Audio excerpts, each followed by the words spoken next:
My sister once told me I wasn't worth more than a grocery store gift card. So, on my birthday, they handed me exactly what they thought I deserved. A blank card. No message, no signature. Just 4 words scribbled in my brother's sloppy handwriting. Happy birthday, I guess. I sat there with that card in my hand while they all smiled like they were doing me a favor, like it was some kind of joke I was supposed to laugh at. But I didn't laugh. I didn't yell either. I just smiled. Because while they were laughing at me, I was holding onto a legal document that would blow their perfect little world to pieces. And they had no idea what was coming. See, this isn't just some story about revenge. This is a story about survival. About being dismissed your entire life by the people who are supposed to lift you up and what happens when the tables finally turn. My name is Ryan Mitchell. I'm 34 years old.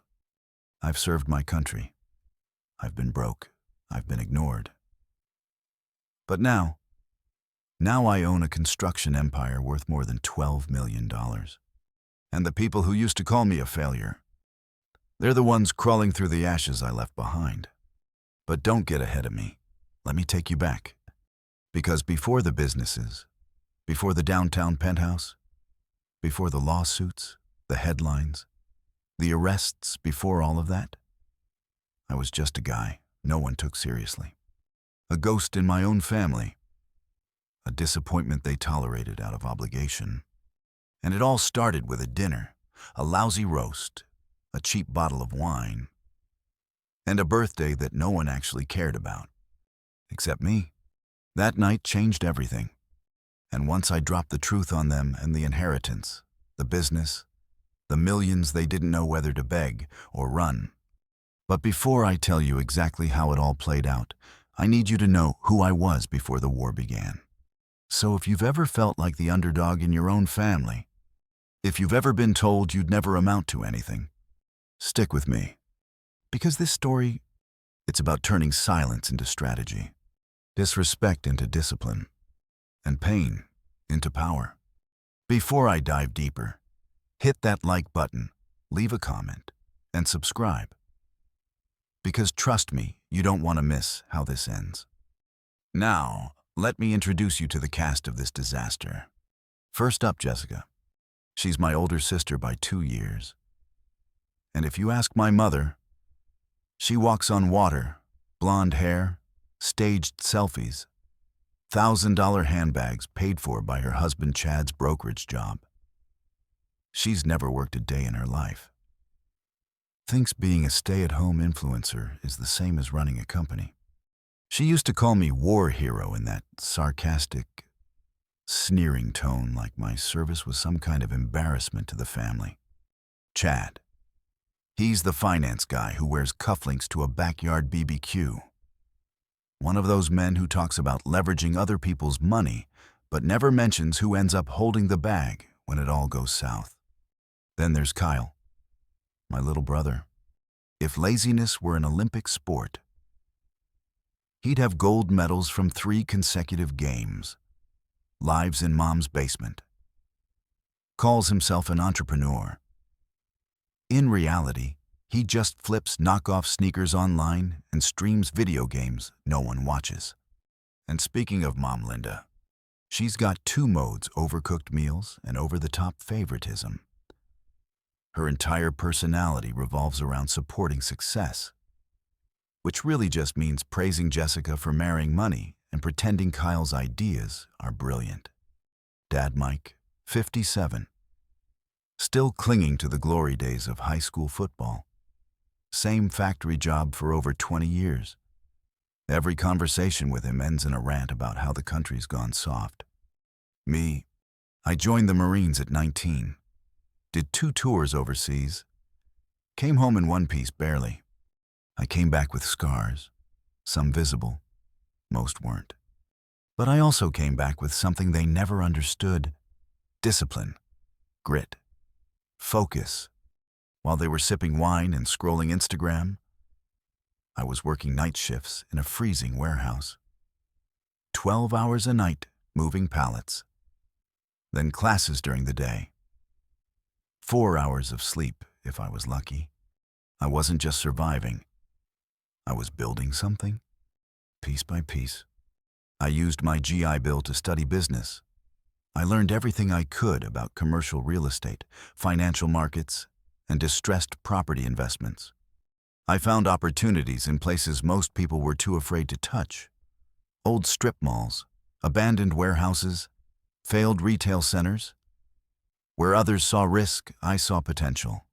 By the time I turned 32, I'd closed enough deals to buy myself a modest condo, a new car, and the one thing my family never gave me, pride. But did they notice? No. Every time I walked into a family dinner in my work boots and button-down shirt, they looked at me like I was still 19 and broke, like I hadn't changed, like I never would, until the day the card landed in my hand, that blank, worthless birthday card. They thought it was funny. I thought it was the perfect moment to show them exactly who I had become and just how far I'd go, to make them regret ever underestimating me. I knew it would happen the moment I pulled that letter from my jacket. The air shifted. Their laughter faded. Forks stopped clinking. Jessica even put her phone down for once. It was the kind of silence that doesn't ask a question. It demands an answer. So I gave them one. Grandpa Joe left me something. I said, casual, like I was talking about the weather. At first, no one reacted. Not really. Then Jessica raised an eyebrow, like she smelled money. What kind of something, she asked. The calculation in her voice was immediate, sharp, cold. I laid the envelope on the table like it weighed nothing. But it did. It carried a truth they weren't prepared for. It had been 3 days since I got the call from the attorney. 3 days since I found out I was the sole beneficiary of my grandfather's estate. The business, the properties, the investments, all of it. I wanted to wait for the right moment. Turns out, that sad little dinner was perfect. I got this letter, I said, opening the envelope slowly. From his lawyer. Says the trust matured on my birthday. Mom leaned in. Dad reached for his glasses. Jessica's eyes narrowed. Kyle stopped chewing. It was beautiful. I didn't need to exaggerate. Didn't need to puff out my chest. I just read it out loud. Ryan Mitchell is hereby entitled to full ownership of Mitchell Construction, including equipment, contracts, and intellectual property. He is also the sole heir to 3 residential rental properties and liquid investment accounts totaling approximately $2.3 million. Silence. Then Jessica's phone slipped from her hand and hit the floor. Dad blinked like he'd seen a ghost. Mom's jaw clenched so tight, I thought her teeth might crack. Kyle sat there with his mouth open, trying to form a sentence that didn't sound like begging. It was delicious. But he never said anything. Mom finally stammered. We would have known. I shrugged. Apparently, he didn't want anyone trying to influence his decision. And when I said that, I looked directly at Jessica. Her face flushed a deep red. She knew exactly what I meant. Grandpa Joe wasn't stupid. He watched this family ignore him in his final years. He saw who showed up and who didn't. I was the one who visited him every month. I helped him fill out his VA paperwork when his hands stopped working. I brought him books, sat with him while he napped, listened to his war stories, and every single time I showed up, he'd say the same thing. You're the only one who remembers I still exist. So no, I wasn't surprised. But they were. Jessica stood up so fast, she knocked over her water glass. This can't be right, she snapped. He loved all of us. I didn't flinch. Did he? Though, the question hung in the air like smoke. You were in Hawaii when he passed. I added, posting beach selfies while he was in hospice care. Her mouth opened, then closed. She had nothing. Dad finally reached for the letter, scanned every line like he was trying to find a loophole. This isn't right, he mumbled. He always said the business would stay in the family. It is staying in the family, I said calmly. I'm family. And that's when Kyle finally spoke. So like, you're rich now. I looked at him. This man-child in a gaming hoodie who still had food on his chin. Something like that. He lit up like a light bulb. Dude, we should celebrate. I've got this business idea. Of course he did. Thanks for dinner, I said, standing up and brushing imaginary dust off my jacket. And the card, really thoughtful. I made it 3 steps before Jessica called out. Wait, Ryan, wait. Her voice had changed.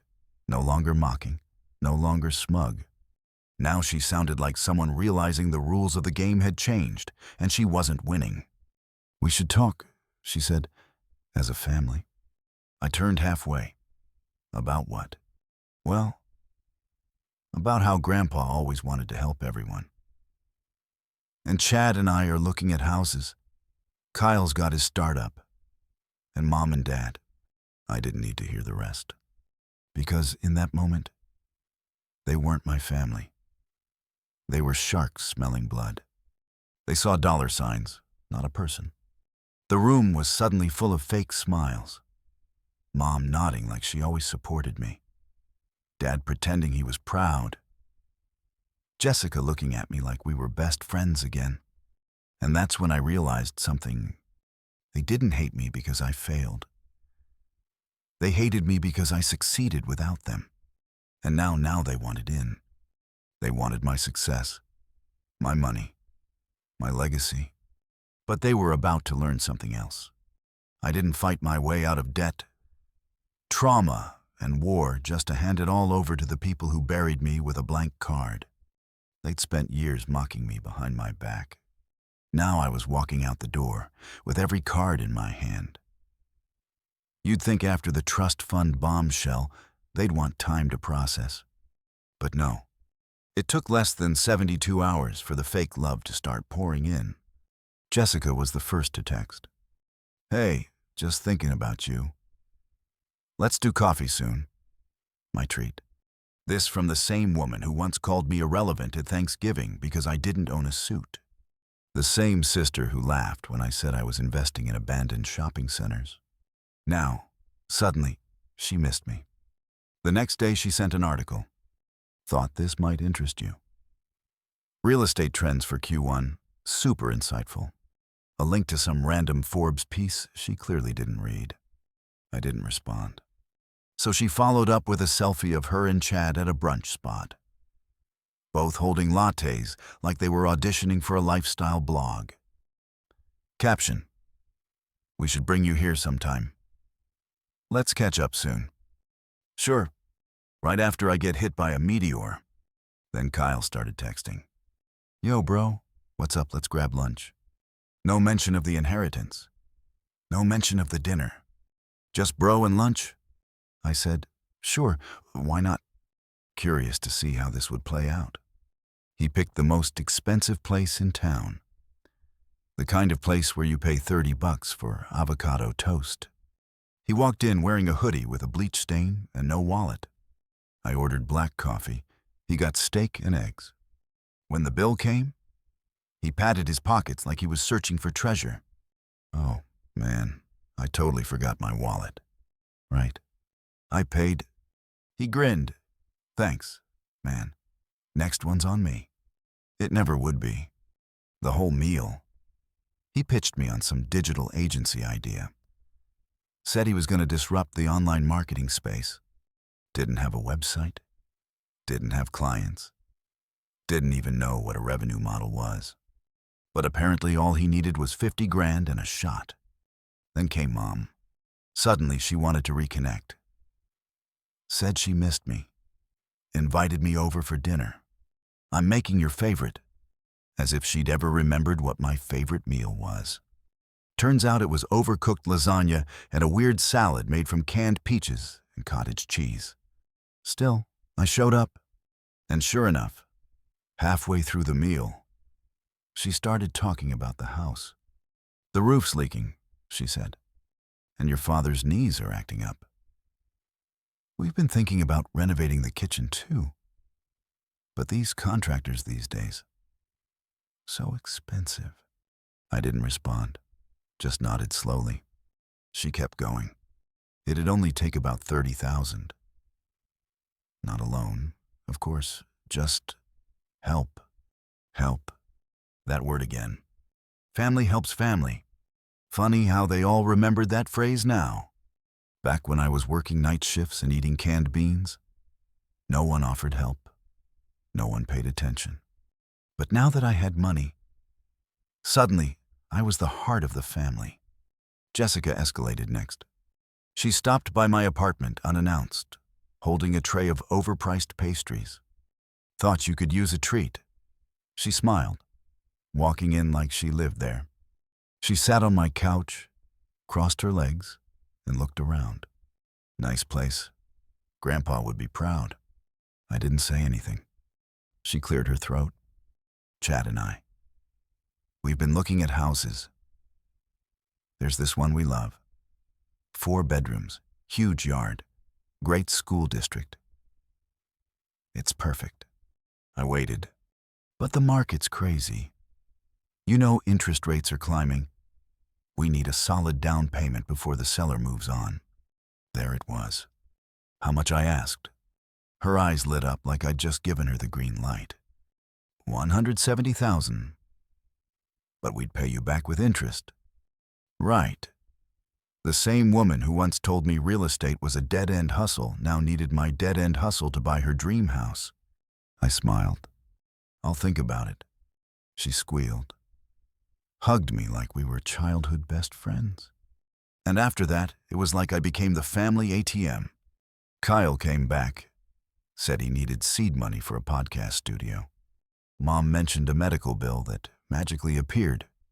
Even Dad, who barely spoke to me, started sending articles about legacy and family tradition. The hypocrisy was overwhelming. But I kept smiling, kept nodding, because while they were busy planning how to spend my money, I was planning something else entirely. They thought they were playing me. What they didn't know, I'd already moved 4 steps ahead. I hired a forensic accountant, had her dig into Chad's company first. The results were interesting. Turns out Chad wasn't getting a promotion. He was being investigated for embezzlement. Hundreds of thousands gone from client accounts. Shell companies, fake vendors, redirected funds. And guess what? Some of that stolen money, it came from construction projects I had funded. That made this personal. Next, I had them look into Kyle. I expected laziness, maybe unpaid taxes. What I didn't expect was an entire underground operation. Fake electronics, counterfeit handbags, credit card fraud. He was basically running a black market shop out of Mom's basement. And Mom and Dad. Turns out they weren't broke. They had a secret savings account with over $180,000. Had it tucked away while I was scrubbing floors in college, eating instant noodles to survive. So yeah, they didn't just ignore me. They lied. They watched me struggle and chose silence. But now they were going to hear everything. And this time, they weren't walking away. I gave them 6 weeks. 6 weeks to show their true colors. 6 weeks to dig their own graves while I quietly sharpened the shovel. Jessica's messages became more frequent. "Hey, just checking in. Any updates on the loan? Chad is getting nervous. The seller might move on." She never once asked how I was doing, only how much she could take. Kyle started showing up at my office. Uninvited. Unannounced. One time, he actually followed me into a client meeting like he worked there. Security had to escort him out. He sent me a text that night, "Dude, why are you being weird about this? It's just money." You've got tons. Mom pulled out the big guns. Sweetheart, I know you're busy, but your grandfather would want you to help family. That line, it kept coming up, over and over. Family helps family. Funny how no one said that when I was drowning in student debt. Or when my truck broke down and I couldn't afford the repairs. Or when I was sleeping 3 hours a night trying to stay afloat. Back then, it was always, you'll figure it out. You made your bed. Real life is hard. Ryan, now that real life was hard for them. They wanted a bailout, but I didn't rush. I stayed quiet, strategic, because I wasn't just planning to say no. I was planning to destroy their illusions. Completely. I called Jessica one evening. Let's talk about the loan, I said. Oh my God. Thank you, she gasped. Chad and I are so relieved. Can we meet Sunday family dinner? Perfect. I'll bring the paperwork. She was practically squealing through the phone. Sunday couldn't come fast enough. I showed up to my mother's house in a black suit and clean shoes. Not because I needed to impress them, but because I wanted them to know this wasn't casual anymore. This was business. They were all there, Jessica, Kyle, Mom, Dad. Chad even showed up. For once without that smug look on his face. They must have rehearsed the whole thing. The fake warm greetings, the forced smiles, the we've always believed in you nonsense. I didn't sit down right away. Just opened my briefcase and laid the stack of folders on the kitchen table. Every eye in the room followed my hands. Before we go any further, I said, I need to be clear. They leaned in. I'm not giving you money. Silence. Jessica blinked. What? I said, I'm not giving you money. Not for the house, not for your fake startup. Kyle, not for roof repairs. Mom. Dad leaned forward. Now hold on. No, I cut in. You hold on. I opened the first folder, held up a report. Jessica, your husband is under investigation. Embezzlement. $340,000 stolen from client accounts. The authorities have been watching him for months. Chad froze. His knuckles went white. Jessica looked at him like he'd grown horns. That's not true, she whispered. Tell him it's not true. Chad didn't answer. Next folder. Kyle. Selling counterfeit goods. Using stolen credit cards to fund fake businesses. Postal inspectors are watching you. You're facing federal charges: mail fraud, wire fraud, trafficking counterfeit merchandise. You could go away for 10 years. Kyle turned pale. Dude, I don't even... Don't. I have the receipts, literally. Then I turned to my parents. Mom. Dad. You claim you're broke. But I found a savings account. $180,000. Been sitting there for years. Their eyes went wide. I kept going. I was eating ramen to pay for textbooks. And you were sitting on nearly 200 grand. Mom's lips trembled. Dad looked down at his hands, suddenly very interested in the table. I stacked the folders neatly. You're all liars, I said, and manipulators. And now you're exposed. Jessica stood up, tears in her eyes. You can't do this. We're family. I looked at her. I'm doing exactly what family never did for me, protecting myself. Then I pulled out one final document. This, I said, is a donation letter. $6 million. Half the inheritance. Donated to the VA hospital where Grandpa spent his final days. They're building a new PTSD wing in his name. He believed in service. I said, not selfishness. The room exploded. Jessica screamed.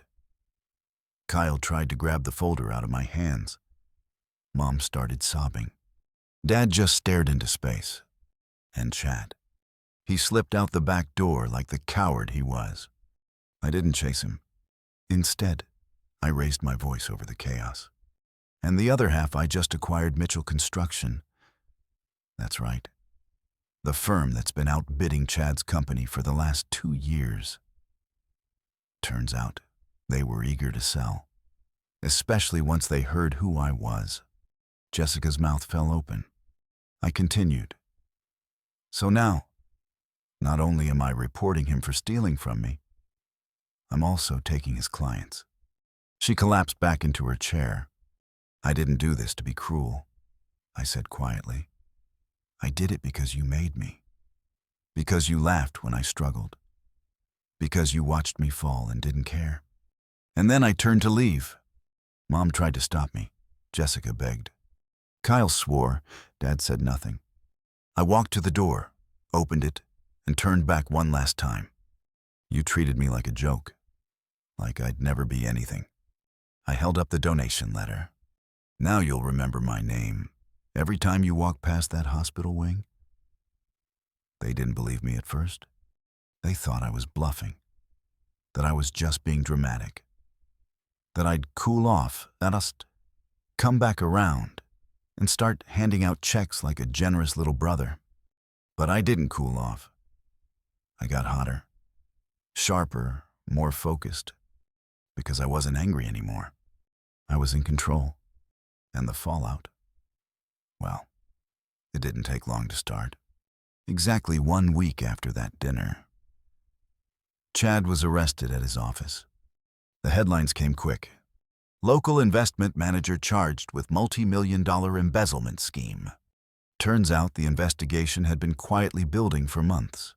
My evidence documented, time-stamped, and legally admissible just sped things up.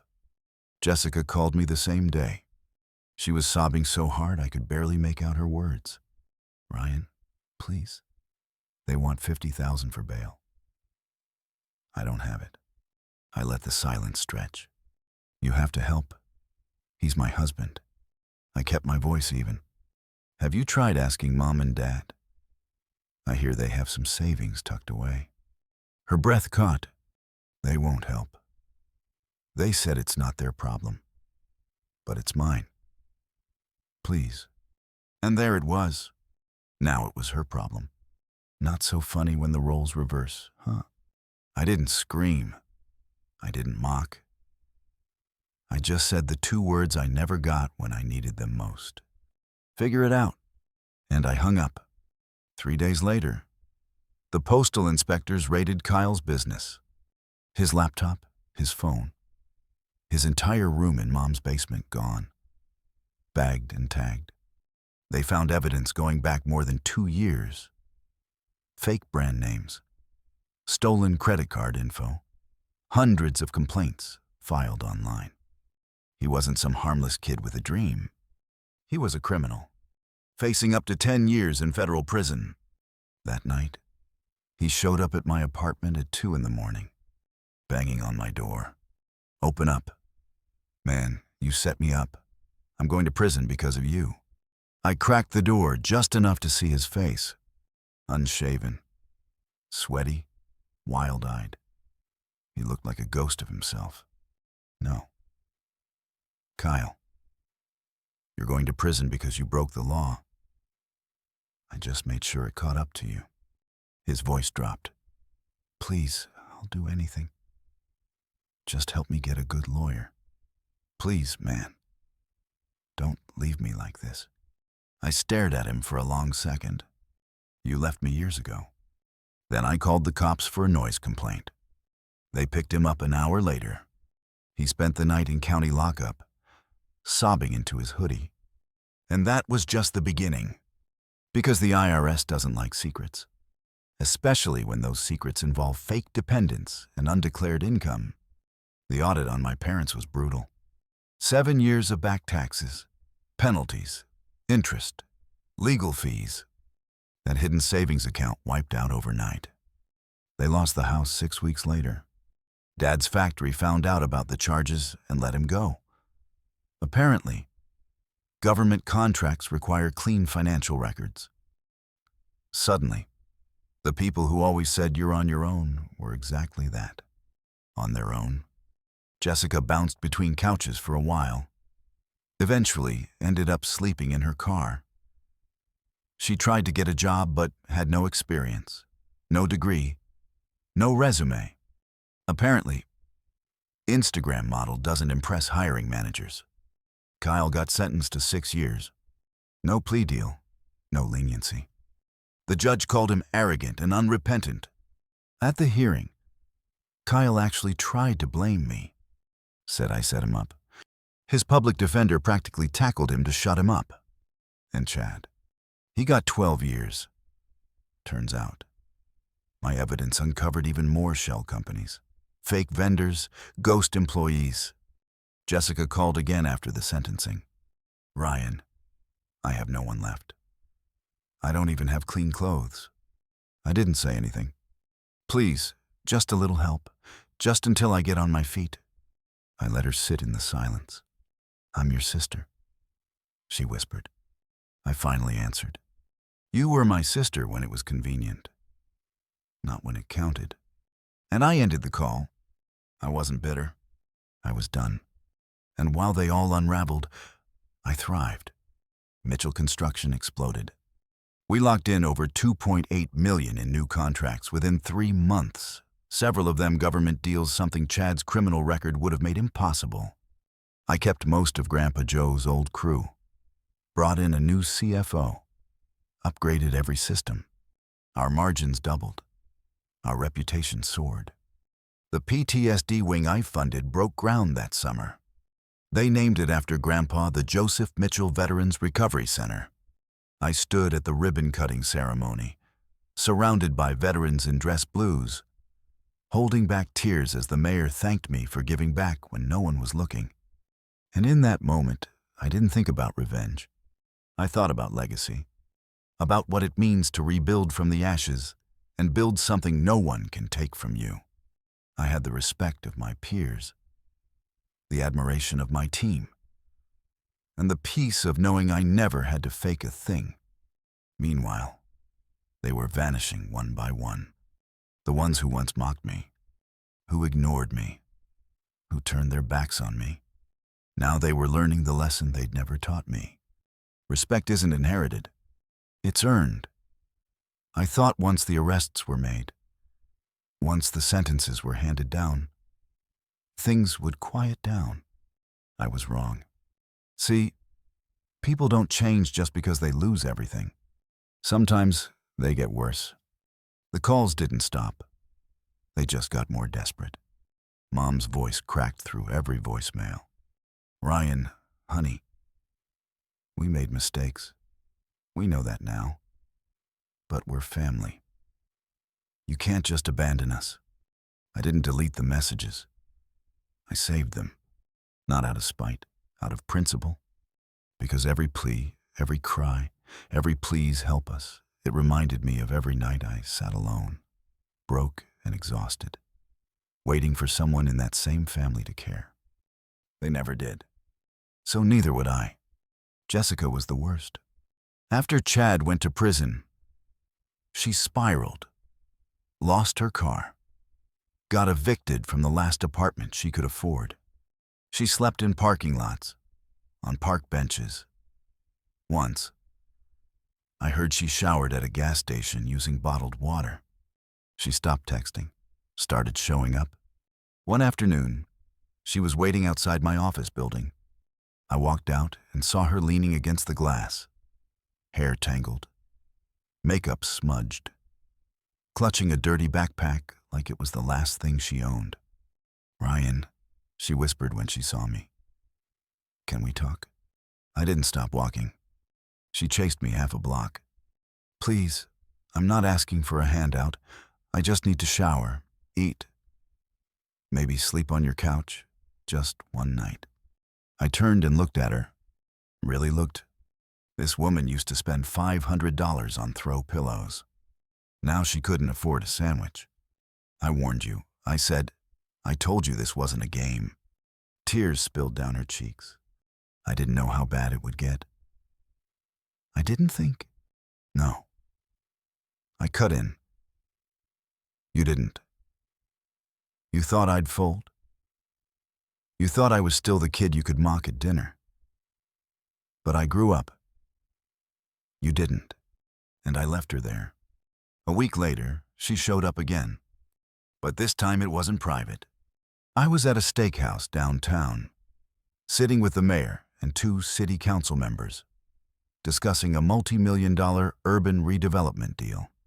The mood was professional, cordial, optimistic, until I heard the front door swing open. And then her voice, "There he is," Jessica shouted. My brother, the one who won't help his own blood. Heads turned. Forks paused midair. I felt every set of eyes in that restaurant lock onto me. She walked in like she owned the place, even though she clearly hadn't showered in days. Clothes wrinkled, hair matted, eyes red. She didn't look crazy. She looked broken. "I'm living in my car," she screamed.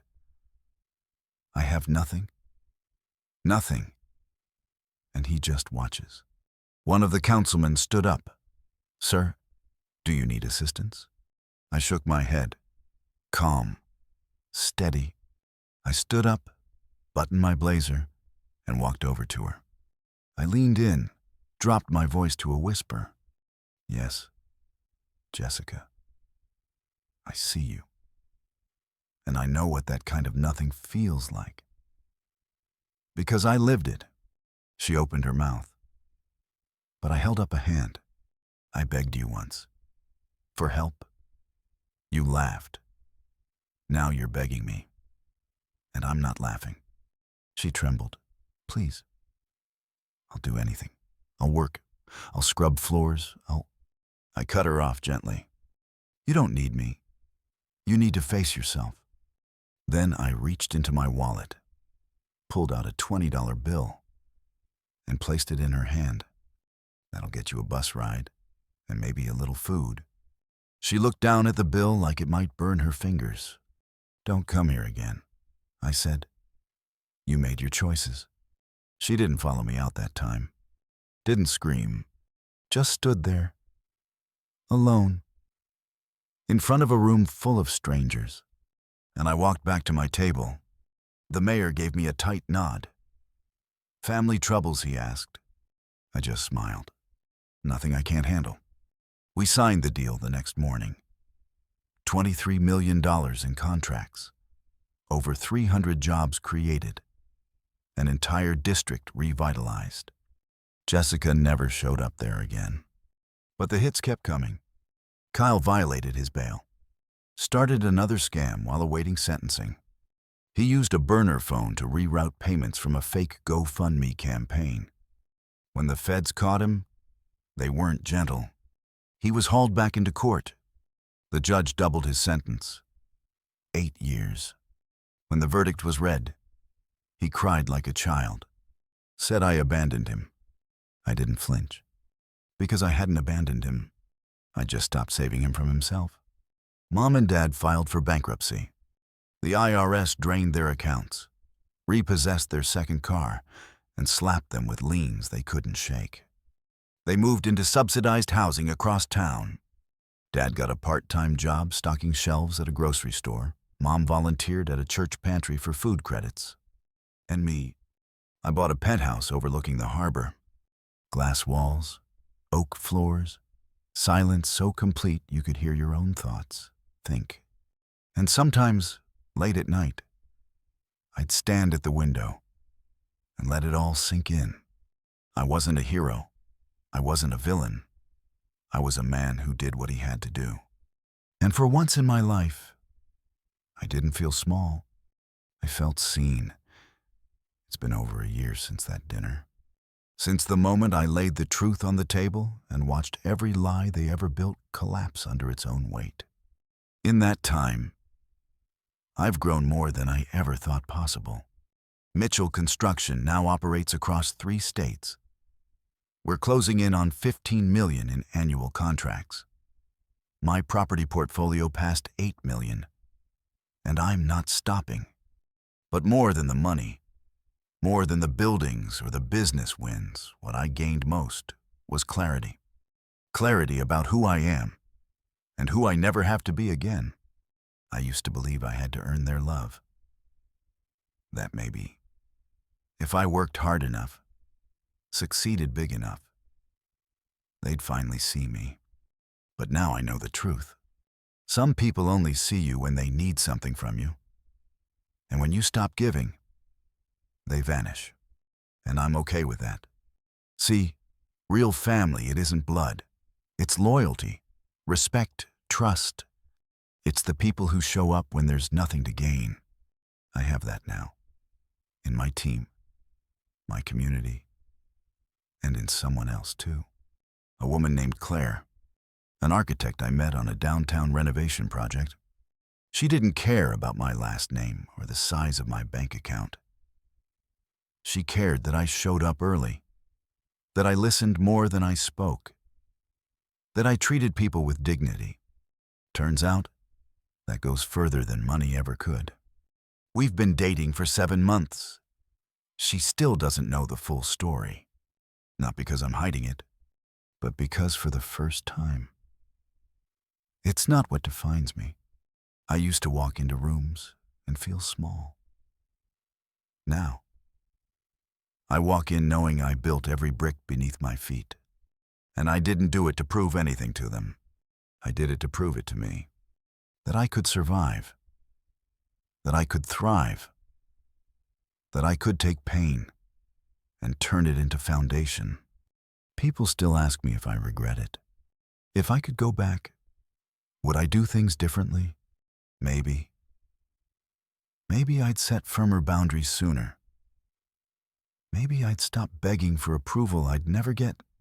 But the revenge, no, I don't regret it. Not because it felt good, which, if I'm being honest, it did. But because it was necessary. They needed to be held accountable. And I needed to be free. Sometimes, the only way to protect your future is to burn the bridge to your past. And no matter how many times they call, message, show up, that bridge is gone, forever. So if you're listening to this right now, wondering if you're the black sheep, the outsider, the one they all counted out, let me say this. You're not broken. You're not too late. You're not weak because you feel tired. You are the beginning of something they won't see coming. And you don't owe anyone your silence, your money, or your forgiveness, just because they share your DNA. What you build it for you. What you earn, protect it. And what you overcome, never forget it. I don't tell this story to get sympathy. I tell it so you know that healing doesn't always look like reunion. Sometimes it looks like letting go. Sometimes it looks like standing in your own home, in your own light, knowing they don't get to dim it anymore. And that's freedom. Thank you for listening. If this story meant something to you, share it. Because I promise you, someone out there needs to hear it too.